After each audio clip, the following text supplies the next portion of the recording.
This is the Amy Edwards Show, and I'm your host, Amy. This show is here to help all of us live our best life and feel amazing at absolutely every age. We focus on transformation and empowerment through practical tools, strategies, habits, and mindset shifts that will help you unlock your potential, build self-love, and embrace your unique journey. We'll cover everything from health and wellness to personal growth and spirituality with inspiring guests and real conversations. So if you are ready to level up, break out of your comfort zone, and make lasting changes, you're in the right place. It's never too late. In fact, some of your best days haven't even happened yet. Let's get to it. Love this moment and make the next one even shinier. Hello, and welcome to the show. I am pretty excited. We're talking to someone who calls himself also a philosopher, so that's dear to my heart. So let's jump in today. We're welcoming Max Stevens. Max is a personal development coach, speaker, the author of the well-titled new book out June 1st, What the Fuck Do You Really Want? The No-Nonsense Guide to Finding a Life with Purpose. And Max works with highly driven individuals to help them sharpen their thinking, upgrade their mindset, and step into true mastery, both in business and in life. I like that word, mastery. With a background in NLP, cognitive behavior therapy study, psychotherapy training, consciousness training, and more, he helps people reconstruct the way they think, make decisions, and process the world so they're no longer just playing the game of success, but actually mastering it at the highest level. Max, welcome to the show. I'm so excited. Thank you very much for having me. I was looking forward to seeing you. Yeah, I love talking about thinking bigger, living intentionally, and upgrading our lives in every way possible. That's what this show is all about.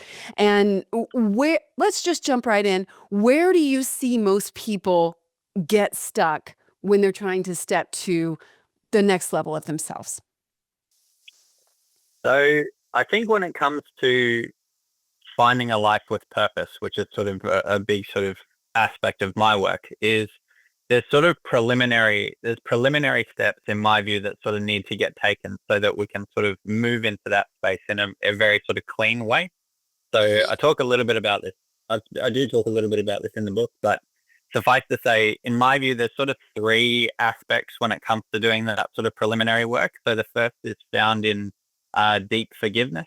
So as in order for us to really sort of move into the next chapter of our lives, we want to sort of make sure that the last chapter is really closed behind us. And so whenever I'm working with somebody new, if I have a new client that's sort of starting with me, then that's one of the first things that we sort of start to look at and explore, because we don't want sort of epistemic blind spots sort of showing up in this next chapter where we're sort of repeating back patterns that, might have helped us or not, or potentially not helped us in the past. And so that sort of shows up for me. And then the second sort of piece there is around radical honesty. So as in how we can actually, if we're really going to build, a life that is really yours, we have to be very, very honest about what it is that we want. And so the thing that I find a lot, I don't know if you experience this too, Amy, but I find certainly when I ask people at the beginning of my work with them and I say, tell me what, the good life sort of looks like for you, is a lot of answers that sort of come back. My sort of intuition around those is I go, you don't really think that. It's just been sort of parroted back through, personal development. Like what? Like what kind of answers? Like money, like a big house, or like I love to sail around the world and, like all that sort of stuff, So there's sort of this idea that we've been sort of in my view, at least certainly in Western culture, that's sort of our sort of Western cultural, entrepreneurial sort of fantasy that I'll work really hard towards an exit and sail around the world and basically eat good food and, sort of sit under a palm tree on a beach somewhere. But that sort of the reality, certainly I've been very blessed to work with some of the people that I have who are in a position to do that. And the thing that I find time and time and time again is that they're miserable, absolutely miserable, even though they have actually achieved, this sort of idyllic sort of Western cultural vision. And so the idea, again, coming back to that sort of radical honesty idea, it's like, would you actually want that? And so the thing that I often find, certainly when it comes to whenever I do like a values exercise with people and I say like, tell me what your values are, is one of the values that often comes up a lot is like freedom. Freedom is a really big value of mine, particularly I do a lot of work with business owners. And so freedom in some ways is the value of mine, and they'll often parrot things like that. But the thing that I find, is if freedom is like the top value, it sort of speaks to the idea that they don't feel very free in their own lives. And so they have this sort of idea of one day I will sort of retire and sit on the beach and do not much. And that sort of idea is sort of it's actually born out of like the discomfort of their own lives at the moment. If they're overscheduled and overworked and they go, oh, that would just be so great. But the reality is once they actually have that, they actually realize, oh, actually, that wasn't what I wanted. It was just sort of a temporary relief from what I was dealing with. And so I think that's why I say, like, but that's sort of the second piece around radical honesty. And then the third piece is a deep sort of awareness of our own mortality. And so it sounds a bit grim, and I don't mean it in that way. It's just the idea that, it's in my view, certainly it's incredibly healthy for us always to remember that our time here is like very finite. And so how much do things matter really, at the end of the day, in 3 generations, I will be forgotten and it will be as though I was never here.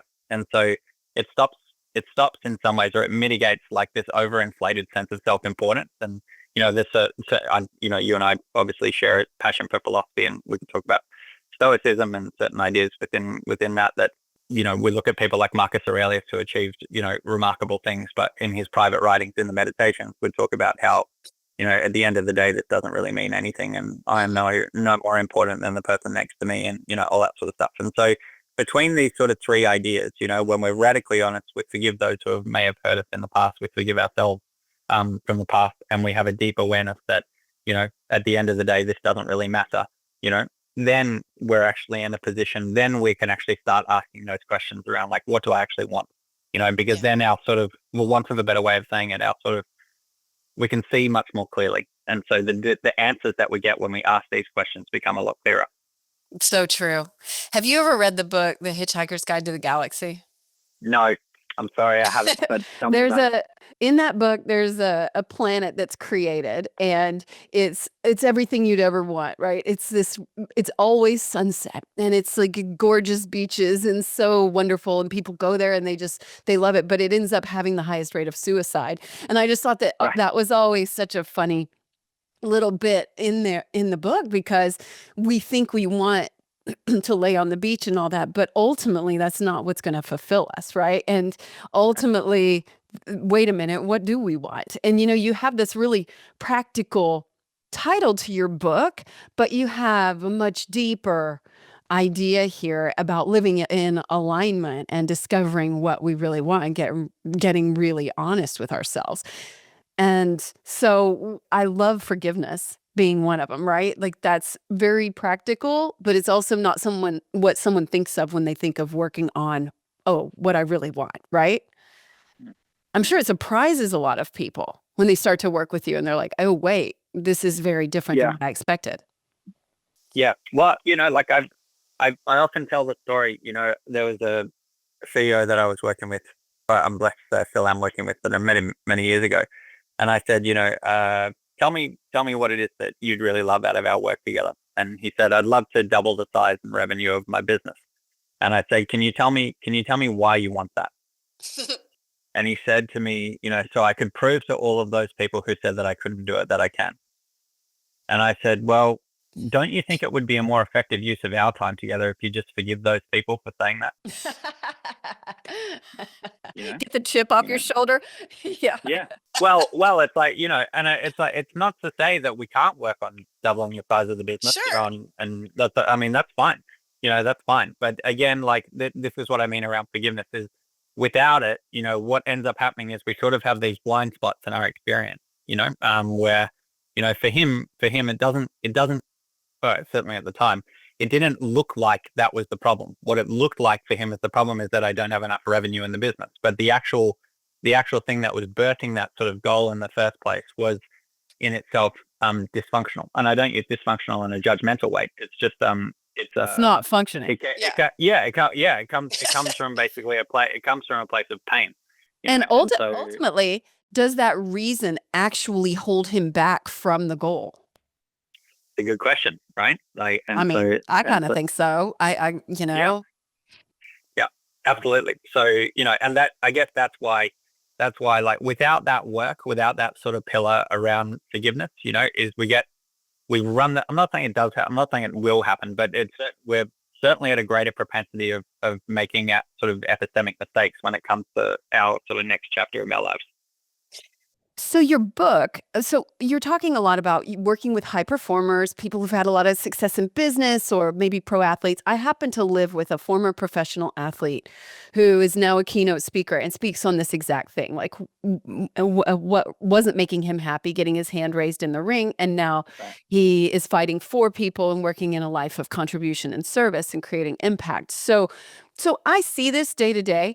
And now you've got this book. How does this translate for, the me's of the world and the people who aren't necessarily a former pro athlete or somebody that's a $1 billion business type of person, like I still want to function in my highest potential. So I'm guessing that your book takes these lessons and translates them for anybody. Is that accurate? Yeah. Oh, yeah. No, absolutely. No, absolutely. So one of the things that I try and outline very clearly, and I outline it with all my clients, is you are not built for comfort. Like we have this sort of idea in like largely again like in Western culture, like we have this that really what we're sort of made for is sort of hedonistic gratification. But the thing is like that is a disaster. Actually, I would actually argue it's a disaster. And so one of the things that I try and lay out is what is like the good life anyway? So what does this actually mean when we say like, oh, he's really got the good life?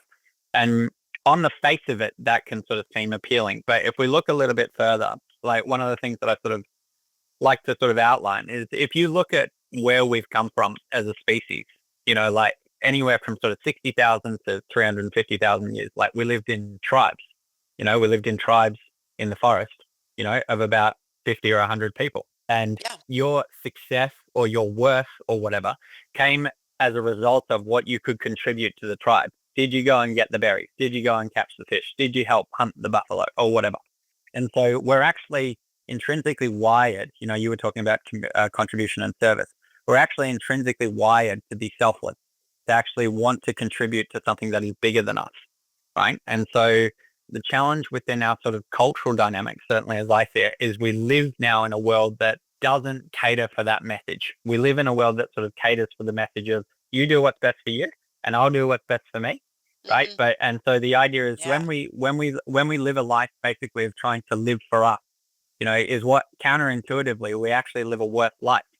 Whereas like you were talking before about contribution and service, is the idea that if you actually, I talk about this on my website as well. If you actually live in the service or contribution of trying to make somebody else's life better, counterintuitively, your life is going to be a lot better because you're going to be living in alignment with your own sort of biological nature. And so, in terms of, it's one of the most counterintuitive things, in my view. I think everything's a paradox to me, like if I may interject, like I can really be loved by others when I love myself. It's like all these, it's constantly this paradoxical kind of thing. Right. Yeah. Well, sorry, I interrupted you. No, not at all. No, not at all. No. It's strict. Like, and so the thing I was just going to say is that if you want a better life, stop living for you. Try and find something that you can connect yourself to that is bigger than you, that you're sort of living for. Try and be as much service as you possibly can to other people. And the deep irony is that your life will be better if you do that. Yeah. I mean, I've discovered that in my own life and living with someone who founded a nonprofit and now jumping in and doing it myself. And it's made my life so much better. And I feel like sometimes, especially maybe in the US, I don't know, maybe where you are too, but I feel like we're just not taught that, and you don't know what you don't know. How did you learn this? How did you get here? I was lucky and unlucky to grow up in a drug addicted household. And so I sort of internalized the idea that it took me years even to be able to articulate it this way. But my sort of view was like, if my dad had really loved me, he would have been able to get clean and healthy. And because he wasn't able to do that, I must not be lovable. I must not be worthy of love and good things, because what would be more motivating than the love of your son saying like grabbing him and shaking him saying like, I love you, like, please stop hurting yourself, And so because he was, thank you. That's okay. Yeah. That's okay. I ended up being the biggest blessing in Here the you end. are. But like certainly at the time, I thought, well, what would be more motivating than like the love of your son? And I said, like, well, maybe there's a disconnect there, like even spiritually or, something like that, where it's like, well, that wasn't enough to get him healthy. And I sort of internalized this idea, and there's, a lot of literature around the children of addicts, that basically normally they'll go one of two directions. They'll either validate that belief in their own life and they'll say, yeah, look, I'm not lovable. And they'll they'll sort of subconsciously not sort of live up to much to sort of confirm that belief. Or they'll say, am I allowed to swear on your show? Is that okay? Oh, absolutely. Yeah. Yes. Yeah, cool. Or they'll say like, fuck you, yes, I am, and they'll say, yes, I am lovable and I'll show you. And I was just lucky that I fell into the second category. And so that sort of birthed this sort of journey of like trying to become, deeply ironically, trying to become like a lot of the clients that I now work with. Yes. But the thing is that I never actually stopped to question that belief in the first place. I sort of acted from that belief and I said, right, I need to become crazy successful so that my dad can then turn to me and say, yes, you are worthy of love. Right. And so, but the thing is like, and this is, we can have a deeper conversation about meditation. Once I sort of started actually turning my attention off the external world and actually starting to look inside, what I sort of found, like through thousands of hours of meditating, what I sort of found is that the thing that was never examined was that first belief, which was like, if my dad had really loved me, he would have been able to get healthy. And because he wasn't able to do that, I must not be lovable. And I was able to articulate it after years and years of meditating. And I said, like, well, that's like, have you ever actually stopped to ask yourself if that's true? And I said, let's look at the evidence here. And I said, my dad has struggled with addiction since long before I was born. Like long before I was born, he struggled with it since he was in his 20s, And so the idea that because I was now born in his life, that somehow that would make his addiction about me, like that doesn't make sense. Like the idea that I'm making this about me, like he's on his own journey. And the reason that he's stuck in that is because he's got his own traumas that he hasn't sort of worked through or that he struggles with or whatever. Like, and I looked at it and I said, like, that's just not true. And then so, okay, well, what are the implications of this not being true? And one of those implications was, well, maybe you are lovable. Maybe you are enough. Yeah. Like, maybe you actually are enough. Maybe you are lovable.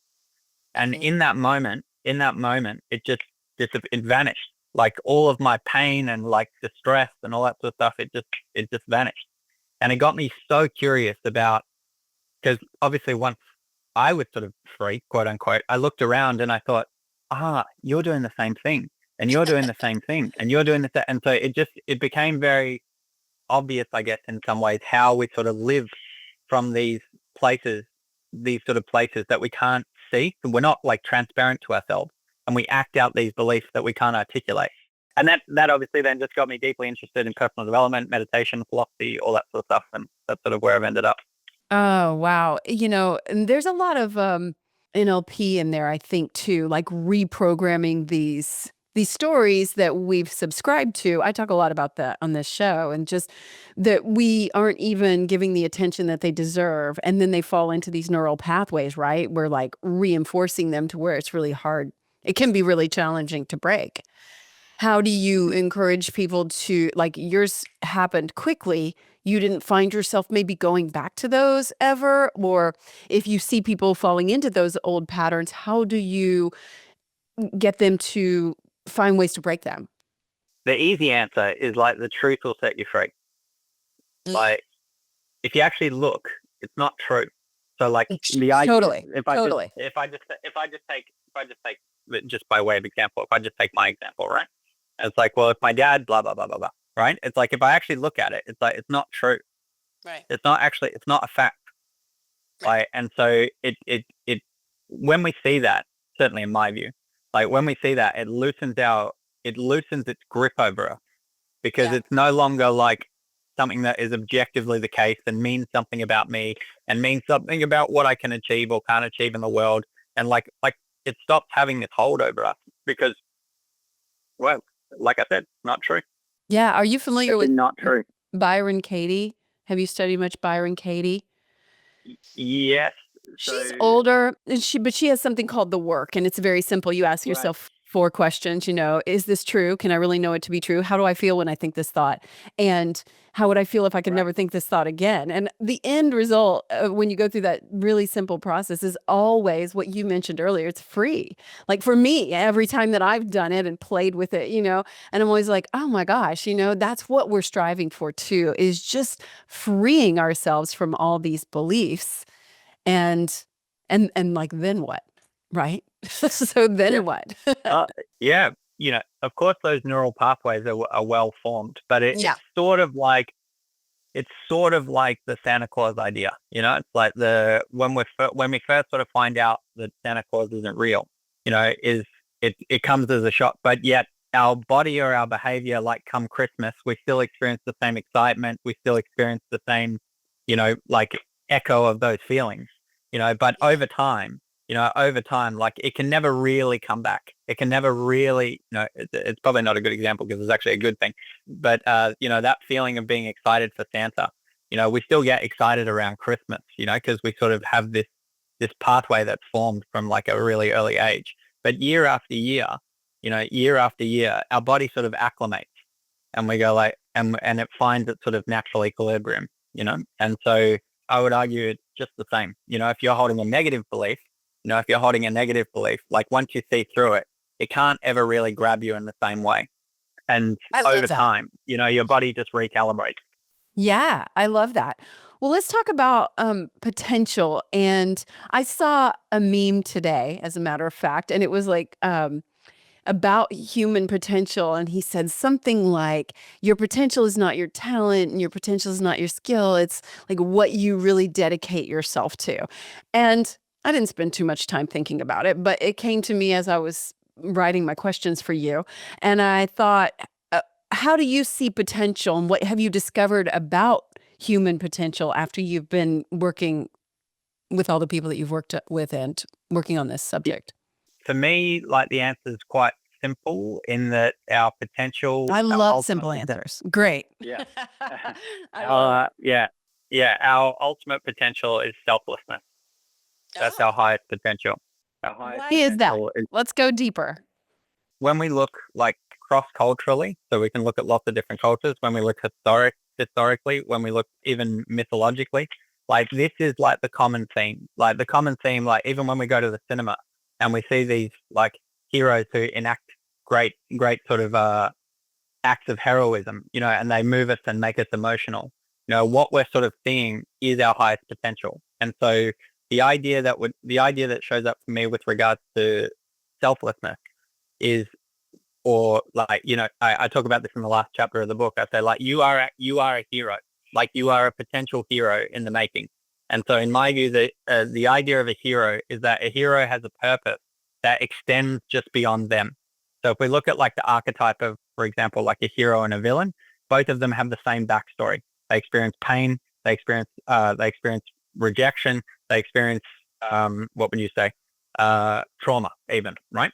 And so there's this sort of meme, if you like, where it's like the hero says, the world hurt me, I'll make sure it doesn't hurt anybody else. Mm. And the villain says, the world hurt me, I'll hurt it back. And so they're actually born of the same archetype. And so when it comes to our potential, like it certainly in my view, if we look at, like I said, if we look at it from a historical context, that we lived in tribes for a long time, your greatest potential is actually being of service to other people. It's not really, well, I would actually argue it's not at all about living for us counterintuitively. I think that there's definitely something to be said for setting goals and achieving them and all that sort of stuff, but it's a little bit like that classic adage, if you achieve something and you have no one to share it with, what does it really mean? And the Yeah. answer is like, well, not much. No, not Whereas much. when we have people to share it with, and we have, more importantly, we have people to give it to, when we have people to give it to, I talk about this in the book, I talk about like your gifts, like there are gifts that you have, right? And for you, I did some research on you as well. I know you've obviously had a very eclectic career in music and radio and all sorts of stuff, and you have this like gift of communication. You have this gift of this gift of your voice, right? And like the claim that I make, is your gifts are not for you. It's in the words. It's in the actual etymology of the word. Your gifts are to be given away. And that's what you do. Like, that's actually what you do. What you do, is you have these meaningful conversations with people. And I know you're obviously a big fan of Howard Stern and people like that, like real candid conversations, is what you do, is you're trying to harness your gifts to be of service to other people. And so, and that is our potential, is like we have our gifts, we have the things that sort of the universe or God or, whatever word you want to like, or whatever word sort of resonates with you, has sort of bestowed upon you. And the idea is like your gifts are not things that like come easy to you. Your gifts are supposed to be for others. It's like, I'm going to use these gifts to serve the world. Like that in my view is our potential. And so it comes back to the idea of selflessness, and it goes against our cultural narrative, which sort of, prides itself on sort of I don't know about self-obsession, but we're very self-oriented creatures. We live in a very individualistic culture. You and I do, at least. Yeah. And and then we have things like the mental health crisis, and we wonder why. It's like, well, part of the reason why is because we're living actually out of alignment with our own nature. Like this idea of like, you live for me and I'll live for you. It's like, yeah, you live for you and I'll live for me. Like, this is a brand new idea. This is like maybe a couple of 100 years old. Like before then, really what it was about being of service to your community, being of service to your family, being of service to, whatever. And so certainly when it comes to being selfless, if we look across all cultures, that's the common thread that we see. Where do we go wrong? What happened? Where do we go wrong? It's a great question. What do you think? Maybe when we all started building houses with garages or something, or when we started living separately, or maybe it was the Industrial Revolution, or I'm not sure. I really don't know. Like, Yeah. but there was some separation in our society somewhere along the way or something. I don't know. Maybe it's just money. Maybe it's just the capitalist culture. Yeah. I don't Yeah. know. What do you think?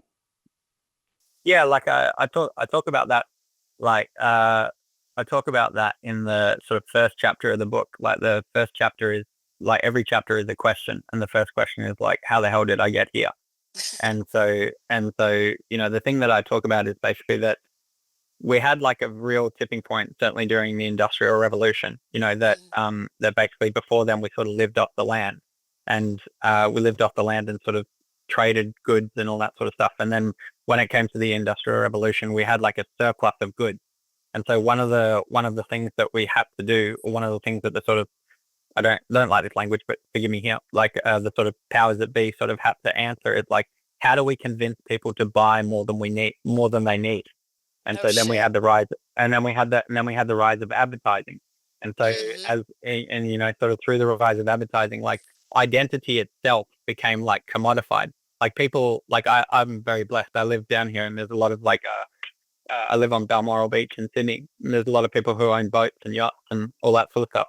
And like they don't need it for practicality. They need it because it helps them aggrandize. And I don't say that in a bad way, but it helps them prop up and aggrandize their identity.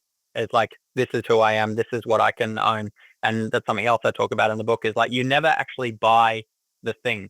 You buy what owning the thing says about you.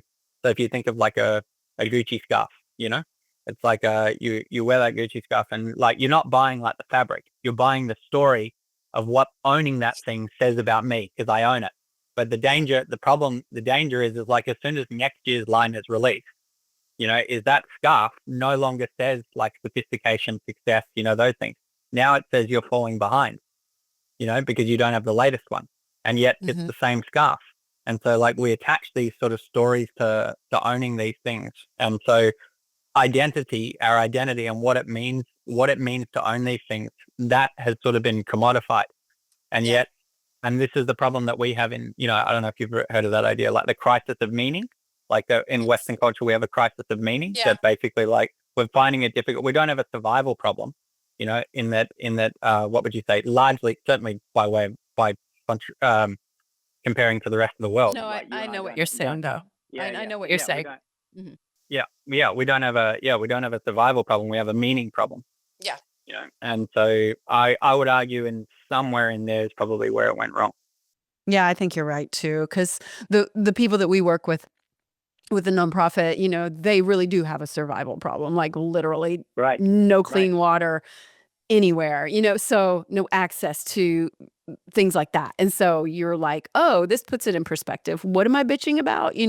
What like and so from what you're saying too, I think there might be like it sounds a little redundant, but like an over identification with identity. Like this is who I am. And so how do you recommend people let that go or get beyond that? Well, I think the first thing that I would suggest is just acknowledge that it's not working. Yeah. Great. There you go. Like that's a great place to start. It's like, we have these goals, we set them, we achieve them, and then happier than you were at the beginning. Like I did this. I ran this sort of workshop. It was actually for a group of CEOs a couple of weeks ago, and I said all of you would have murdered somebody when you first started your business to be where you are now, and you're happier than you were when you first started. So like the idea that I am here, to help you achieve the next whatever, as I said, like there's a structural problem here. That you're sort of like your Pavlov's dog, you're sort of salivating on the wrong bell. It's like, as you start to achieve more and more and more, like you're never actually stopping to ask yourself like whether this is actually working. And so this is the trick though, is like the game that we're sort of caught in, is like, yeah, but that's only because I haven't achieved this. Right. And then what happens is this is like an infinite regress. And so, in terms of like, how do we, I think the first thing is like, just acknowledge that, whatever your listeners are sort of working on in their lives at the moment. Like if you fast forward to the other side of having achieved it, it's like, does it make a difference? Like and this is the idea around radical honesty. It's like, did that work? Like, did it work? And they go, no, but that's just because I have, and it's like, and off we go again. And so that's a good place to start, is to start to step outside of it. Just start acknowledging, start seeing it around you, start looking. And one of the exercises I have people do in the book, is I go and find the fanciest office building that you can, and go and sit in the lobby and order yourself a nice coffee and just watch people and just really ask yourself, like, is this our highest potential? Like, do people really look happy, or do they look stressed? Do they look overworked? Do they look not present? Do they look distracted? I'm like, see it for yourself. You don't have to believe me, like just look around you, think of the most successful person that you know. Like I've been very, very lucky to work with hyper successful people, and I would not trade lives with them. I'm not even sure who I would define as the most successful, because I think my version of success is something different now than, Right. like what we're seeing as the traditional thing. And then, of course, it's a cliche too that can be really hard to believe, right? You hear people that are really famous or accomplished or whatever, they've won their Oscars and made millions of dollars, and they're like, but I wasn't happy. And you're like, oh my God, really? And so it is this cliche. So sometimes it's just hard to accept. It's like, let me see for myself. I need to see for myself. Yeah, like, of course. I need to have my $20 million Spotify contract, and then I'll let you know. So what's success for you? Can you tell me? I know. Honestly, I'm so happy at this point in my life. And what's really done it is serving others and loving myself. I mean, and living in, like you said, I love that you brought up living in alignment and honesty.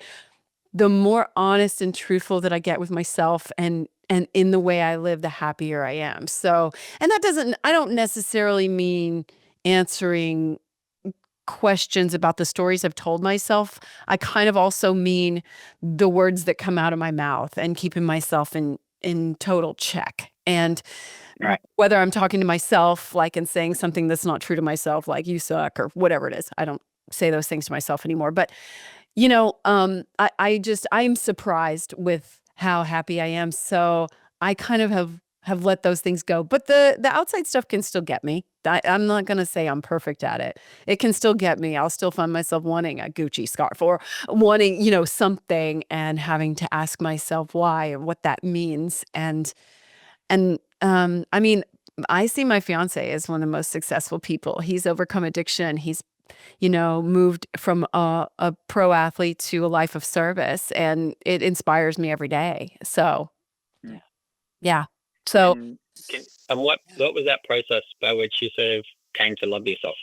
well, there was a lot of darkness there. It was I had to have 2 divorces, and I had to really understand that I couldn't blame others, but I had to look within, and I wasn't really loving myself. I was searching for validation in a lot of different ways. And so I did some psychedelic work. I did a lot of diligent meditation and daily practices to get myself into a true space of loving myself. I use my voice a lot, as you mentioned. So for me, it was talking out loud, affirmations, things I maybe didn't believe, but I knew were true and had to come around to that truth. And so it just took a lot of diligence on my part for years. And now I feel like I've finally reached a point that it is who I am now, and I just feel good, and I'm able to step out of the comparison trap and into just a life of feeling good. And and of course I have to take care of myself along with that, like enough sleep and the practical stuff around that. Oh, So yeah. Cool. yeah, so that's a successful life to me, is appreciating the hand that I was dealt, and knowing Mm. how lucky I am to have clean water, and then what can I do to make other people's lives better? Mm. Yeah, I was quite amazed. Like I watched a lot of your work. Oh, And thank you. That's yeah, more than most people do. Than yeah, most, I guess. So no, appreciate it. no, I did. Like I've obviously heard stories about your daughters, and and I know, well, I know as much as I can. Yeah. I know as much as I can know about your sort of career and the journey that you've had. Um, it's quite a roller coaster. Yeah. Yeah, it is. So, it's just understanding that you have your own unique journey, right? And then how are you going to it's just shifted. I think a lot of it comes with age too. You gain a lot of Okay. perspective the older that you get. Wouldn't you agree with that? Yeah, absolutely. I look at Yeah. even if I look back a year ago, and I look at the things I was worried about, and then I go like, Yeah. half of that didn't even happen. And so, yeah, I imagine it. I certainly can imagine so that it would be a skill that becomes easier and easier. Because you'd sort of see the patterns more and more. Yeah, I've worried about this before. It Yeah, doesn't really you matter. do. I've Yeah. seen it before, and you're able to understand more about that cliche of this doesn't really bring me happiness. So what does? So, what are some of the practical tools that people can use that are in your book about recognizing their gifts, about understanding their own Yeah. identity outside of how they've defined it? Yeah. So one of the exercises that happens in the book is go and ask 20 people what's been good about having you in their lives. Oh my And so you can, gosh. Wow. and so you actually start to get a thing, because the challenge for human beings is we live in this weird, like, self-referential relationship with ourselves. And so we're often not a very good judge. Like, so people give us compliments and we go like, that's not true. If you only knew what goes on between my ears, like you wouldn't think I was a good person at all. So the book is sort of founded on the premise that what we're sort of needing in a secular culture is a purpose beyond ourselves. And so the idea is like, stop consulting with you about what needs to happen here. Start asking people in your community. So go and ask 20 people, what's been good about having you in their lives, and they'll tell you. And you'll see with these 20 answers, you'll see the patterns. Like for you, for example, it's like, you really make me feel understood. I really feel like you're present with me. I really feel like you understand me. And you go like, oh, I see that 7 times. And people go, you're always fun and you're great to be around. And I always feel better after I leave you, and, stuff like that. And you go like, okay. So one of my gifts seems to be in, like, human interaction, like interpersonal dynamics and conversations. And then it's like, okay, what does that show me? And it's like, how often do I acknowledge that? So you start to create these feedback loops for yourself. When you're sort of thinking about your gifts, one of the things that I sort of write a lot about is you probably dismiss them because they come really easily to you. But the thing is, they don't come easy to everybody. And so the idea is like when your gifts are sort of coming, that your gifts are not for you, they come through you for somebody else. And so the idea is like, because when it comes through you, it feels easy, feels effortless, feels natural, right? You're great at having conversations and you're great at using your voice, right? Is it hard for you to do that? Well, I've worked at it for 30 years. So, Right. I mean, it definitely is something that I put time into, So I think it Right. comes naturally, but, Right. I've done the Right. work, but it's really about listening. Right. Right. Is listening something that you find hard? No. Right. Right. So it's like for a lot of people, listening is painful. Listening is really difficult. Listening is whatever. And so it's easy for us to go well, that's not a big deal because I can do that really easily. Work should feel really hard. We sort of get caught in that idea. Oh, yeah. But, and so when you ask other people and they go like, you're great at these things, if you go like, oh, it actually allows you to see it because normally what happens with ourselves is we dismiss those things because they're easy. Yeah. And so that's an easy thing for your listeners to do. If you're not sure what you get, I don't go and ask know. people. You got to get out of your Yeah. own way to even ask people that a little bit, There's like a little Right. bit of a hurdle, like, oh shit, now I have to ask people that? I feel weird, or something like that. There's a little bit of vulnerability that you've got to kind of.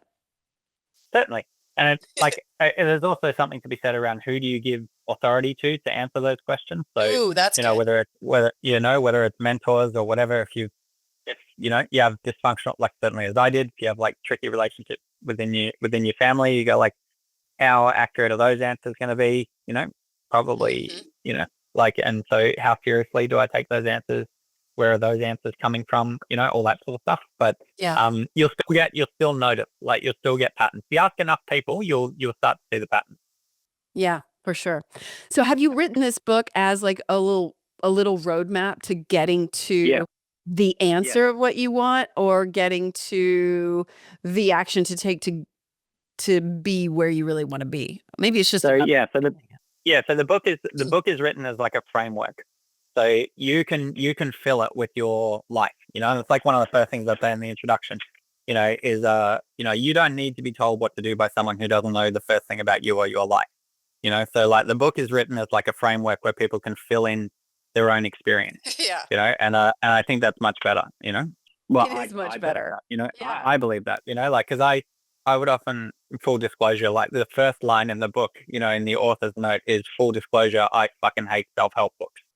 And and part of the reason that I've never really liked self-help books is because in my view that they're filled with a lot of what I call like bundled language. So they'll say stuff like live into your high, like we were sort of talking before, sort of live into your highest potential or discover your authentic self, or like they say that they make a lot of sort of claims like that don't really, when we actually really look at them, they don't really mean much.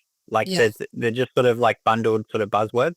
Whereas like the thing that I try and do, is that's why I say it's like the no nonsense guide, because it's like I try and basically strip it of all of that sort of self-helpy sort of language, and just try and give people the most practical things that they possibly can, and that I possibly could, I should say. Well, I get the impression that meditation is still a big part of your life. Is that accurate? Yeah. What do you what do you tell people when they say I can't meditate? Yeah. Wow. That's an awesome question. So here's the thing to understand, right? Is that meditation, the process of meditation is that we act as the whole idea around like, just observe your thoughts, just sit there and observe and try not to get involved and all that sort of stuff. Like is true, but the thing to understand about meditation, or in fact, let me step back even further. I don't know if you've been to therapy. I certainly have, right? And so what a really, really good therapist does is that they are excellent at holding the space, right, for you to sort of share about what's going on for you, to get different parts of your psyche to speak. And then the therapist, if they're a good therapist, will just point out things here and there, but keep holding that space. and allow you to make interconnection, and so the idea is like, in order for us to be able to integrate these pain points that bring us to therapy, they first have to come to the surface. So like, if your therapist is a really good therapist, they'll try and get the part of you that is hurting to talk. They'll go like, wow, that would have been really hard for you. Or, I can see that you're carrying a lot from that. Can you tell me more about that? They're trying to get that part of you to speak, the part of you that is hurting, right? Now, when it comes to meditation works in the exact same way, but instead of doing it with a therapist, we do it with ourselves. And what I mean by that is this: we, as the observer, right, the one who is sort of just watching the thoughts, act as a space by which thoughts and pain points and distress can come to the surface, right? And if we can hold that space for that pain to come to the surface, it will resolve itself. It resolves itself. It actually, but almost like magic, it comes to the surface. And what happens is, if we just allow it to be there, right? It's like having somebody who's in pain feel heard. And you go like, thank you for that, and so what ends up happening is, if we can just hold the space, it will resolve itself. But the problem for us again in Western culture is, what happens is, when we start meditating, of course, all of that stuff starts to come to the surface. And we've been taught that meditation is about having you relax and having you, check out for a while and whatever. And what happens is, we misinterpret that process. Yeah, peace and all that sort of stuff. Is that we misinterpret that process, and we go like, oh, I must not be a good meditator. And it's like, no, you're doing it perfectly. That's exactly that's exactly what's supposed to happen. And what happens is, as it comes to the surface, if you hold it for long enough, patiently enough, and lovingly enough, it resolves itself. And then you get your peace. Then you can feel that sort of oneness experience with the rest of the universe and all that sort of stuff, right? Then, but only then. And so what happens is, like, if someone goes, oh, bro, my New Year's resolution is I'm going to meditate this year, or, something like that, and they try and sit there for 20 minutes and it feels like torture. It's supposed to feel like torture, because that's the process. The process is, if you sit and you allow stuff to come to the surface, it has to do that. It can't, like I was giving with the therapy example, if you go to a therapist because you say, I'm trying to work through this pain that I have, and the therapist is going to tell you like, okay, well, then we need to bring it out into the open, so we can work with it, and you can acknowledge it and say how hard it was for you and all that sort of stuff. We can't do the therapeutic process without that. I can't help you get rid of it, or help you integrate it, or help you transcend it if we never look at it.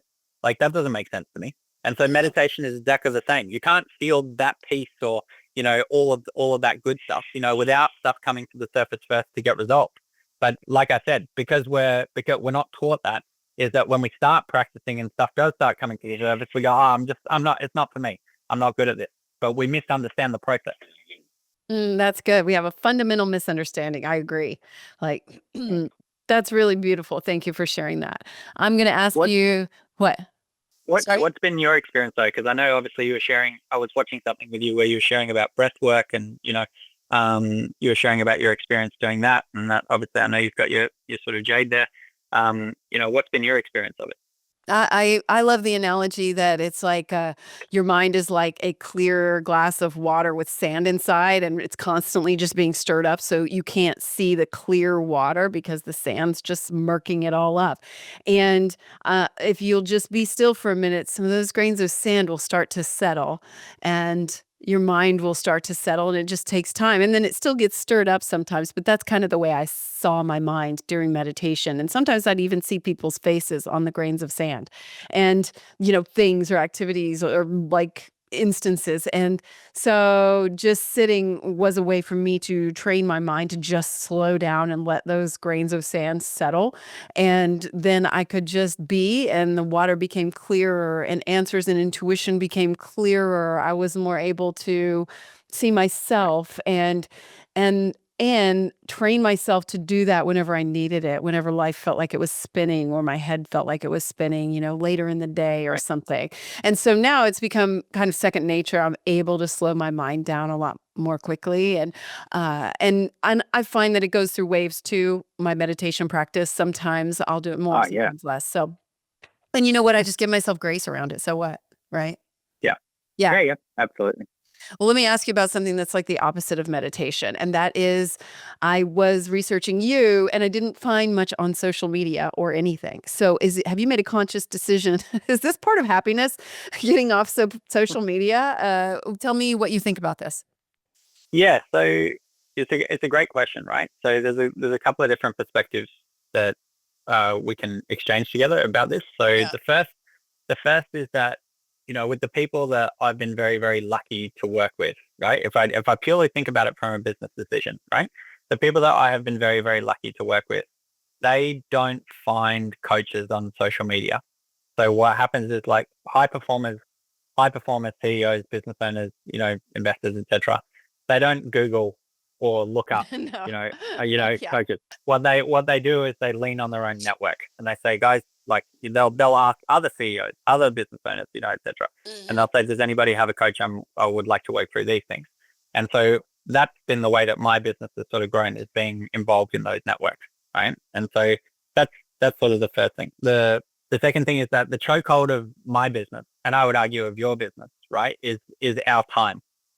So, there's only one of you, and you are the product, and so where your time is spent, becomes a really, really key consideration, right? And so, and you would know this better than me, like, to do what you do really, really well, and to run a podcast and have it do well and have great guests on and all that. And again, thank you for having me. Like, that is almost a full-time job in itself. And so, like, trying to do that alongside working with, 30 CEOs every week, that didn't make sense to me, because it wouldn't necessarily grow my practice in that way with the kind of clients that I sort of work with, right? The third piece, right? The third piece, which probably is more interesting, is this piece around, like, comparison. And so a lot of what sort of comes through our algorithms, is actually not, in my view, not for our sort of psychological benefit, but is Right. it's more interested in trying to keep you on the app, or keep you engaged. And so, and I sort of did some research around it, and when you add up all of the time that the average person spends on social media throughout their lives, and then you add all that time up, it ends up being about 3 years. Shit. There's 3 years of our lives, 3 years of our lives gone, That's not good. basically, yeah, basically doing something that not only doesn't make you feel good about yourself, not only makes you feel a bit depressed and anxious, not only has you compare yourself to other people, Screws up your dopamine or whatever. all sorts of, all sorts of stuff, right?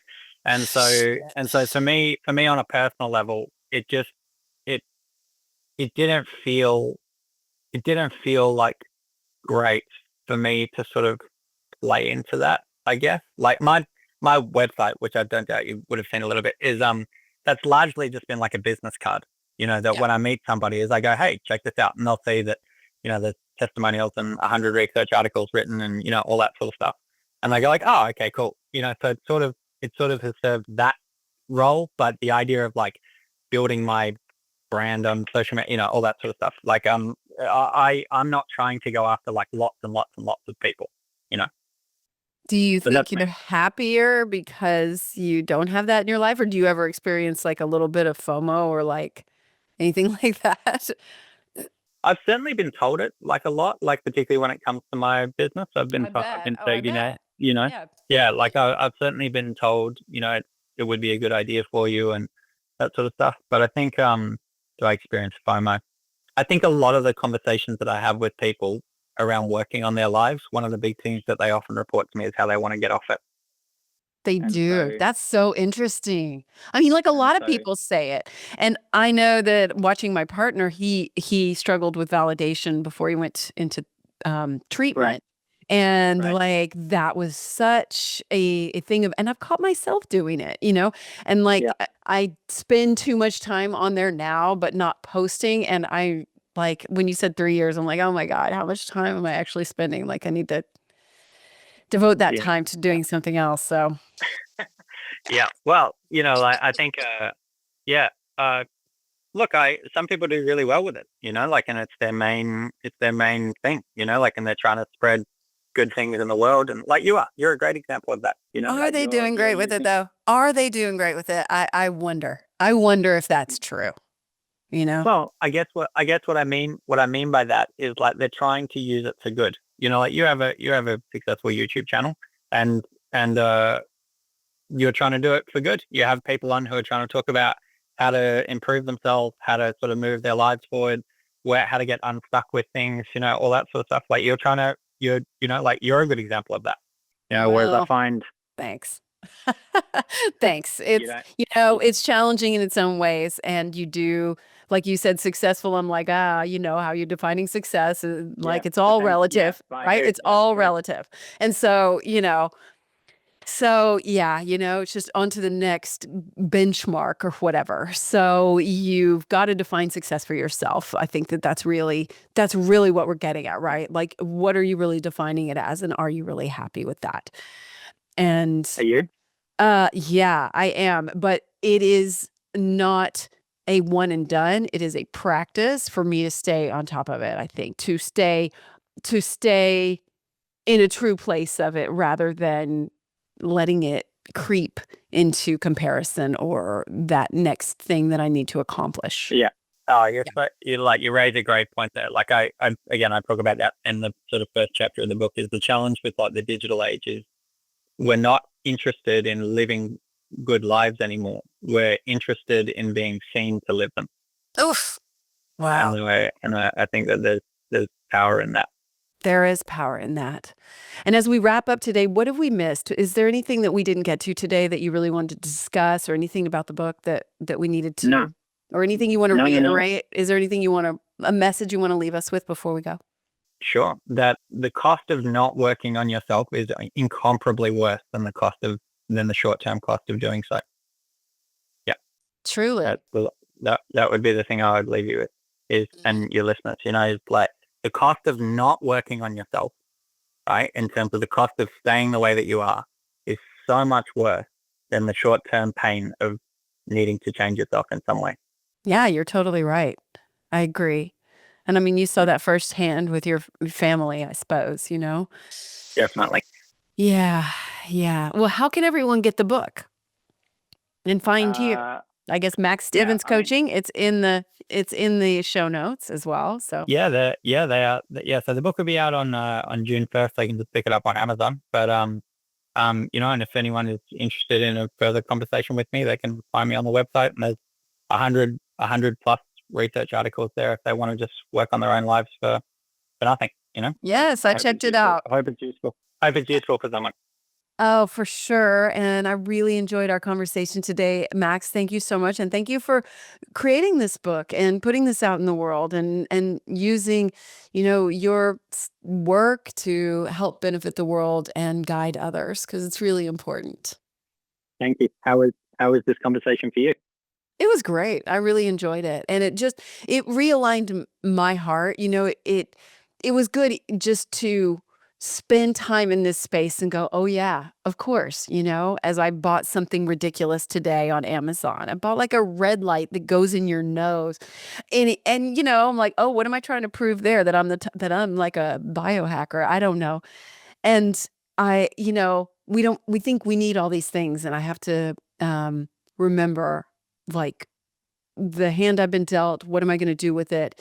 How am I going to show up in the world? How am I going to help others? And so it meant a lot to me. So thank you. I really enjoyed it. And I'm looking forward to reading the book. So yeah, absolutely. And thank you to everyone that turned up today, because even when you just show up in these spaces, that's change actually happens, right? The universe starts to conspire to help us find ways to serve, even if you don't know where to turn. And you can always reach out to me too, because we have Fight for Her and Fight for the Forgotten. We're working to help others ourselves. So you can join that fight. So there's a million ways, even just right down the street, I'm sure. So thank you to Max.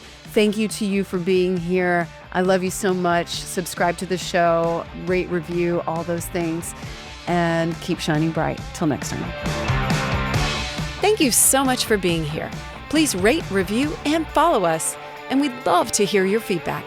Keep shining bright.